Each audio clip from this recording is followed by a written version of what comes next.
अभी हम लागत न्यूनीकरण कॉस्ट मिनिमाइजेशन के बारे में पढ़ रहे हैं। आग पहले हमने long run versus short run को समझा था। लॉन्ग रन, जिसको हिंदी में दीर्घकाल कहते हैं, एक ऐसा समय पीरियड है जिसमें हम सारे फैक्टर्स ऑफ प्रोडक्शन, सारे उत्पाद के साधनों को बदला जा सकता है ना, उसका लेवल चेंज किया जा सकता है।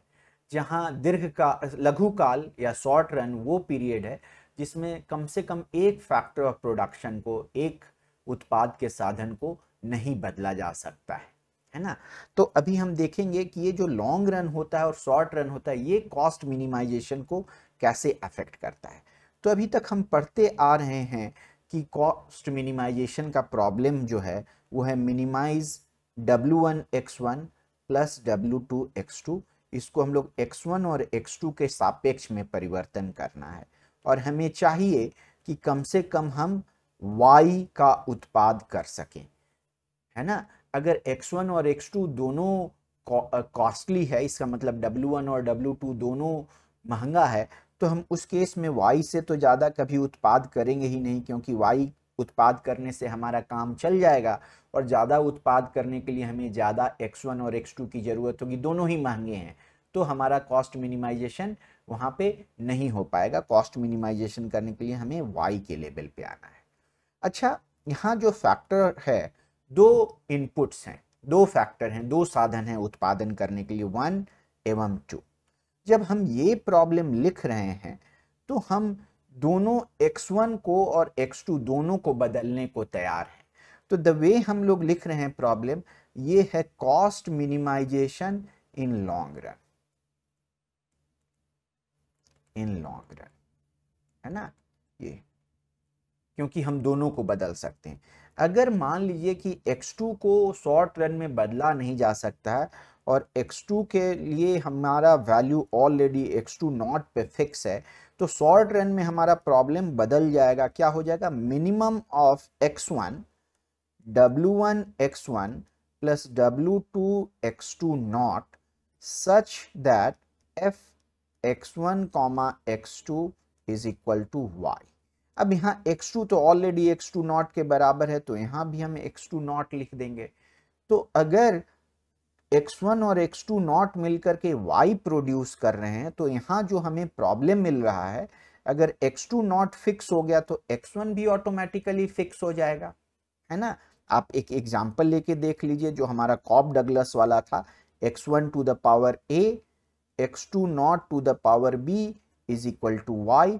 तो यहां से हमें X1 जो है Y बटा X2 naught to the power B and whole thing to the power 1/A लेना ही पड़ेगा। तो हमें कोई ऑप्टिमाइजेशन इनफैक्ट यहाँ पे नहीं करना पड़ रहा है, हमें मिनिमाइज करना है। ये भी फिक्स हो गया और ये भी दूसरे वाले इक्वेशन से फिक्स हो गया। तो हमें सीधे सीधे हमें आपको कितना हमें सारा पता चल गया कि कितना X1 यूज करना है और हमारा कॉस्ट यहाँ से फिक्स हो गया, है ना। कोई ऑप्टिमाइजेशन नहीं हुआ। तो ऑप्टिमाइजेशन हमें ऐसा नहीं है कि शॉर्ट रन में हमें ऑप्टिमाइजेशन नहीं करना पड़ेगा। अगर शॉर्ट रन में हमारा प्रॉब्लम ऐसा है कि जहां पे 3 फैक्टर्स ऑफ प्रोडक्शन हैं, W3 X3, और हमें यहाँ X1 और X2 के सापेक्ष में करना है। X3 दिया हुआ है कि X3 नॉट के बराबर है ना, और सच that F X1 X2 X3 not जो है वो Y के बराबर है। तो इनफैक्ट यहाँ पे भी हम X3 नॉट ले लेते हैं। तो बेसिकली ये तो फैक्टर फिक्स हो गया, तो यहाँ मिनिमाइज करने को कुछ बचा नहीं है, तो इसको इनफैक्ट हटा दे सकते हैं प्रॉब्लम से, है ना। और यहाँ भी इसको नया लिख ले सकते हैं, G X1 X2, और ये जो हो जाएगा Y के जगह इसको हम लोग कह ले सकते हैं, इसको हम V कह दें। तो हमारा प्रॉब्लम पुराने प्रॉब्लम जैसा हो जाएगा। यहाँ पे हम जो सॉल्व करेंगे, X1 स्टार जो है डिपेंड करेगा W1 पे, W2 पे, और चूंकि X3 नॉट में ये W3 आ रहा है तो W3 पे, X3 नॉट पे एंड Y पे, और X2 नॉट जो है डिपेंड करेगा उन्हीं फैक्टर्स पे, है ना। और x3 तो दिया ही हुआ है, x3 स्टार जो है सो x3 नॉट हो जाएगा। तो हमारा कॉस्ट भी जो है सो सारे इन फैक्टर्स पे डिपेंड करेगा। तो ये हमारा ऑप्टिमाइजेशन हुआ शॉर्ट रन में। एक बात ये हो गई है ना। अब हम समझ गए कि शॉर्ट रन और लॉन्ग रन में कैसे ऑप्टिमाइजेशन हो रहा है। मैथमेटिकली बहुत डिफिकल्ट नहीं है, मैथमेटिकली बिल्कुल ही सेम है।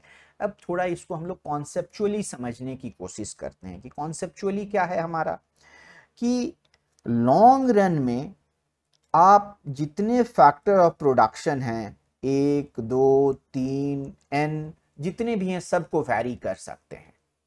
और शॉर्ट रन में कम से कम एक को वैरी नहीं कर सकते। मान लीजिए एक को नहीं वैरी कर सकते हैं, बाकी को वैरी कर सकते हैं। तो किसमें आपको कम लागत आएगा, शॉर्ट रन में कम लागत आएगा या लॉन्ग रन में कम लागत आएगा? हमारा मानना है, हमारा आपको मैं लॉजिक से समझा दूं कि लॉन्ग रन में हमारा लागत कम आएगा। रीजन बड़ा ही सिंपल है कि शॉर्ट रन में x1 जो है कहिए x1 नॉट के बराबर है। लॉन्ग रन में आपको अगर जरूरत है आप 1 कुछ भी ले सकते हैं, तो आप x1 नॉट ले लीजिए।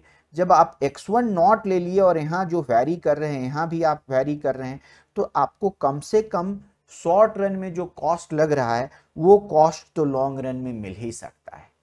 अगर आपको महसूस हो कि x1 नॉट लेने की बजाय हम कुछ और ले लें, x1 1 ले लें, तो कॉस्ट हमारा और भी घट जाएगा। आप तभी दूसरा कॉम्बिनेशन लेंगे जब आपका कॉस्ट घट रहा है। तो चूंकि लॉन्ग रन में आपके पास ज़्यादा फ्रीडम है, आप ज़्यादा चीज़ों को बदल सकते हैं, इसलिए आपकी लागत जो लॉन्ग रन में आएगी वो हमेशा शॉर्ट रन वाले लागत से कम आएगी, है ना। तो हम कह सकते हैं कि लॉन्ग रन कॉस्ट जो है छोटा या बराबर होगा शॉर्ट रन कॉस्ट के। तो इस बात को हमें ध्यान में रखना है। इसको हम आगे के वीडियो में इस चीज को एक्सप्लॉइट करेंगे, इस चीज को हम समझेंगे चित्र के द्वारा। आपको यह भी समझ में आ जाना चाहिए कि लॉन्ग रन एवरेज कॉस्ट वो भी जो है so short run average cost से कम होगा। क्यों कैसे हमें एवरेज कॉस्ट मिल रहा है? दोनों साइड में हम y से डिवाइड कर देते हैं। अगर हम दोनों साइड में y से डिवाइड कर देते हैं तो ये लॉन्ग रन एवरेज कॉस्ट हो गया और ये जो है आपका शॉर्ट रन एवरेज कॉस्ट हो गया। एंड इसीलिए long run average cost short run average cost से छोटा या बराबर होगा।